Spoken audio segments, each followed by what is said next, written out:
কিছু ভাইয়ের এখানে কোরআন শিক্ষা লাভ করছে। সবচেয়ে ভালো মানুষ কারা? সহিহ মুসলিমের হাদিস।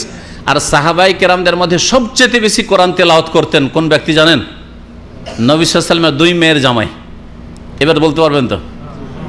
নবী সাল্লাল্লাহু আলাইহি ওয়াসাল্লামের দুই মেয়ের জামাই ওসমান রাদিয়াল্লাহু তাআলা এই হাদিসের বর্ণনাকারী। সবচেয়ে বেশি কোরআন তেলাওয়াত তিনি করতেন।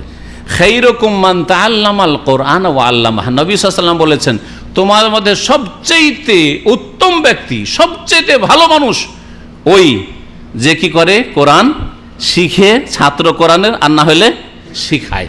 হয় শিখান যদি জানা থাকে, আর না হলে শিখেন, তাহলে সবচেয়ে ভালো মানুষ আল্লাহ পাকের কাছে হইতে পারবেন। আল্লাহ পাক যে ভাইদেরকে এর জন্য আল্লাহ পাক মনোনীত করেছেন তারা ভাগ্যবান। সবচেয়ে ভালো মানুষ এইখানে নয়, আল্লাহর জমিনে যারা এই কোরআনের সাথে সম্পর্ক রাখে তারা সবচেয়ে ভালো মানুষ। আল্লাহ পাক যেন সকলকে কোরআন শিখার তৌফিক দান করেন এবং কোরআনের প্রতি আমল করার তৌফিক দান করেন।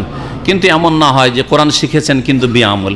কোরআন শেখার পরে আমল না করেন তো আল্লাহ পাকের কাছে জবাব দিতে হবে। আর কোরআন না শিখেন তো আরেক ফরজ ছাড়েন। আবার কিছু মূর্খ লোকের আমাদের দেশে আছে, বেশি শিখবো না, শিখলে আমল করতে হবে। এটা মূর্খদের কথা। বেশি শিখবো না, শিখলে আমল করতে হবে। দুই ফরজ ছাড়লেন, আমলের ফরজ ছাড়লেন আর এলেমের ফরজ ছেড়ে দিলেন। আর এলেম হাসিল জানা সত্ত্বেও আমল করলেন না, বেশি শাস্তি হবে। জানেন আর আমল করলেন না, ইহুদিদের মতো। ইহুদিরা জানে, আমল করেনি, নবীকে মানেনি, সেজন্য তাদেরকে মাগজুব আর আল্লাহর গজব হয়েছে।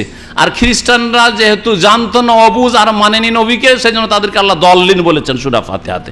তো দল্লিনও হবেন না আর মাগজুব আলিম হবেন না। ইহুদিদের পথেও চলবেন না আর নাসারা খ্রিস্টানদের পথেও চলবেন না। আল্লাহ পাক যেন আমাদের সকলকে হেদায়েতের উপর রাখেন। জি।